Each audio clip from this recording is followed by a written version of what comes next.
Partners in Ministry, a presentation of Josiah White's Quakerdale Foundation, dedicated to growing ministry support networks, introducing people to a cause that connects with their heart, bringing hope and encouragement to our communities as we seek together to serve as Christ served.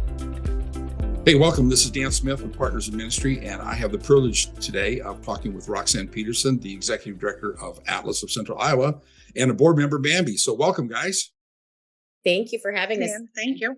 Yeah, good to have you here. Hey, Bambi, tell us a little bit about what was going on with you probably, six months ago, where you were really struggling with stuff. What was happening with you? I was struggling with stuff in my faith, in my relationships, just everything. I just needed somebody to talk to. And I had a friend who knew I was struggling, and he knew I didn't have a whole lot of money to spend and my insurance wasn't covering things. And so he was driving by and he saw ATLAS. And so then he Googled it and set me up with Roxanne. And then she just kind of connected with me. It was pretty awesome. So you've got a friend and they're driving by Iowa Falls somewhere and they see ATLAS's office space, has been thinking about you. It sounds like a God appointment, by the way. And he called you and says, "Hey, Bambi, you better check this out." So you make a phone call and that brings Roxanne to the picture. So Roxanne, you get this call from Bambi. What was that like? How does this start relationships with ATLAS and the people that you're serving? Yeah. So when Bambi called, you could tell that she had been struggling a little bit. And so I just listened. I do ask a few questions in that process just to kind of see if it's an emergent situation, how quickly do I need to get this person in to see me? And sometimes, doesn't happen often, but sometimes if it's a truly emergent situation and I need to respond to it outside of my office, I will. This case, Bambi was hanging on, but it was definitely something she needed to get in and see somebody pretty quickly. So I do believe it was just a couple of days I was able to get her on my schedule and get her in to see me. Good. Yeah. So Bambi, tell us a little bit about what that felt like. I mean, what was going on inside you? And then all of a sudden this new Roxanne person kind of pops up into your life. You have a couple conversations. Take us through that journey. It was really nice to have somebody. I walked into the office. It was nice to know that I had somebody to talk to, that I wasn't going to have to spend a fortune on. But I walked into the office and I instantly there was just a connection. We had a lot in common. We just kind of hit it off right away. It was, we had been on a lot of the same experiences.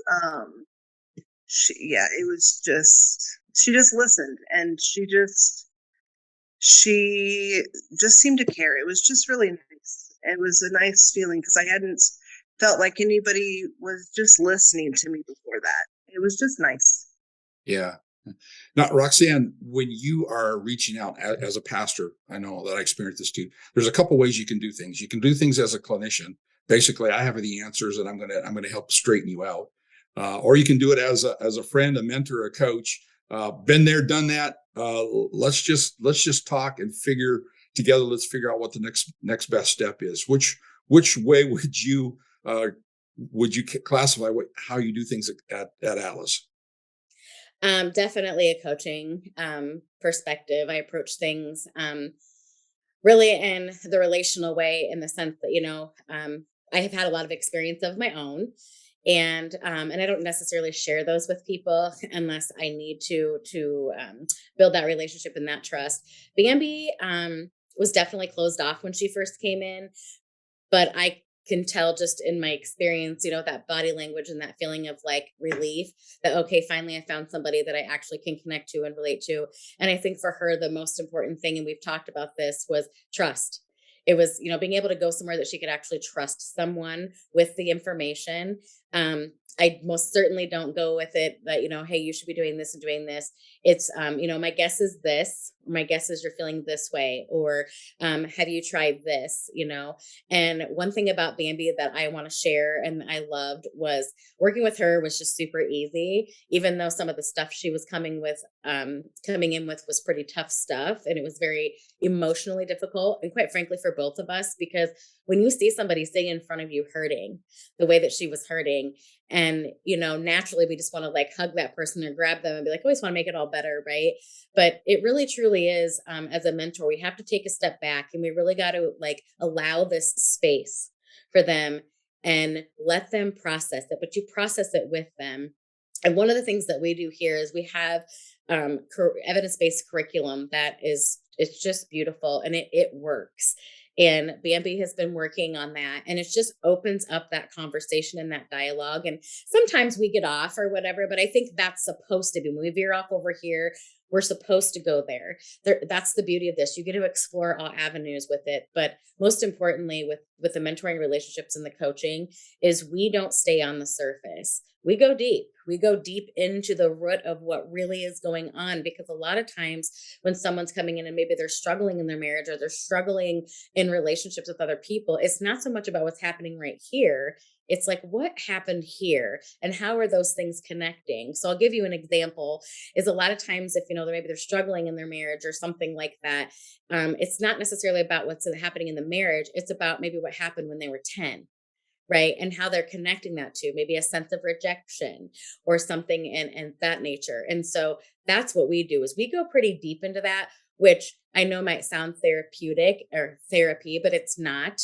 It really is just looking within yourself, which we all need to take time and do, because we go through this day-to-day mumbo jumbo in life, right? We got kids, we're raising kids, we have husbands and such. And so we kind of lose that space. And that's where Bambi was she just needed to connect again. And for her, it was with her faith.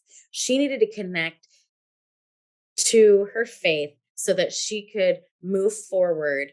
And honestly, someone just giving her some grace in that and not going, well, you need to be doing it this way or you need to be doing that. We don't do that here. We allow that space, and for however long it takes is how long we take to do that. And sometimes that process is long and sometimes it can be short. It really just varies from person to person and what their needs are. Sure. Well, Bambi, describe for us a little bit about what you were thinking, how you were feeling when you first met Roxanne, compared to where you are now. How would you describe that change, that transition, that transformation? When I walked in, I was depressed. I was down. I was down on myself, and I didn't know what I was going to do next. Yeah. I met with Roxanne, and one thing led into another. We were just talking, and she needed somebody to marry her daughter. So then I'm an ordained minister. So I ended up marrying her daughter, and we've connected in so many different ways. And there's just been little things that have been put into place. I just read a book for my residents in the nursing home I work in. It was talking about God winks, and there's just been so many little God winks that have been put into my life just by meeting Roxanne, that just kind of led up to me becoming a board member. And it was just the next logical step. I want to make a difference, and I can make a difference with Atlas. That's awesome. So both as a person who has been served by Atlas, and now you are serving Atlas as a board member, if there was one thing that you wanted people to take away from this little interview about the possibilities through Atlas, what would that be? Help is there for everybody. You just have to ask for it. Great. That's awesome. Well, guys, I just really want to thank you for your time. Roxanne, I want to thank you for the work that Atlas is doing, especially your approach of mentoring and coaching. Bambi, I want to thank you for sharing with us and being transparent in terms of what's going on with you. And I know God's going to use you mightily as a board member to get the word out there. If you've got any questions or you'd like to learn more about Atlas, you can see their contact information here on the screen, or you can find it in the show notes of this episode on our website or in the description of this YouTube video. So thanks for joining us, and we'll catch you next time. This has been a presentation of Partners in Ministry, a podcast of Josiah White's Quakerdale Foundation.